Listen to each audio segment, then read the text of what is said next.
Hank and Steve, listen, let me talk to you about that for a second because, here's the deal. I've been in your shoes, right? I am a business founder several times over. I had partners. You guys are partners. So I understand where you're at in the process of thinking about what's the next chapter in my life look like. And in that process, we made acquisitions. Some were successful, some weren't. One of our businesses was sold to a Fortune 100 company. One of our businesses was sold to a Fortune 500 company. Several of our businesses were sold to private equity firms. And so here's what I can tell you is we have been in your shoes. And when you start thinking about what the next chapter of my life looks like, your life looks like, and you start pondering, how do I go through the process of making that transition? There's all kinds of paths that you can go down, but there's only one path that's going to lead to your success. That path is starting with understanding what are your exit objectives, your personal objectives. They probably have a financial component. They probably have a family component. They probably have a tax component. They probably have a real estate component in your case since you own your building. And I want you to think about these things. There will be other things. There's usually about 8 or 10 real key items on somebody's checklist when they're thinking about exiting their business, the last great transaction of their life before they go into a new chapter.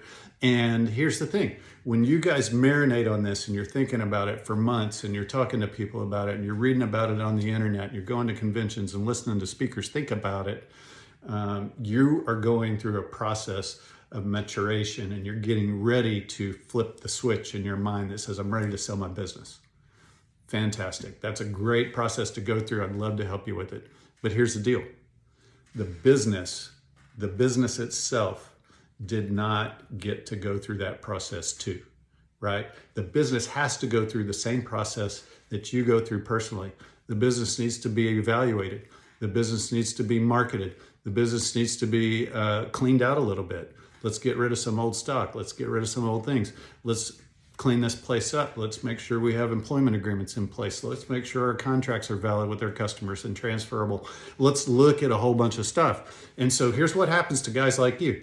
If you have no catalyst to cause you to think about selling this business and really act on that, a catalyst will come at you at your age. It could be a health concern. It could be your wife wanting to spend more time with the grandkids. It could be you wanting to play golf and go on cruises because that's what your retired buddies are doing. It's going to happen. You're already thinking about it. That's why you're listening to me now. And here's what I want you to know. You got to plan. You got to plan and execute the plan toward your goals to have a great exit, right? You're not going to have a great exit if this isn't strategically done. And so the thing to do is to back up a couple of years, start taking those baby steps toward the great exit, right? The first thing would be evaluation. The second thing might be some housekeeping. The third thing might be putting contracts in place. Another one might be dealing with real estate and cleaning up some things in the business. All this stuff needs to happen for you to have that exit when you look back on the rest of your life and you say, man, we did that well, right? So when you're ready to take that step, we're the experts. We've been in your shoes. We've done it with our own capital and our own businesses. Now we do it professionally for 8 years. We've done it all over the country for many people like you. I'd love to introduce you to some folks that we've worked with in the past that similar shoes, right? Fantastic exit. Great next chapter in their life. You do not want to regret this. You got to do it right.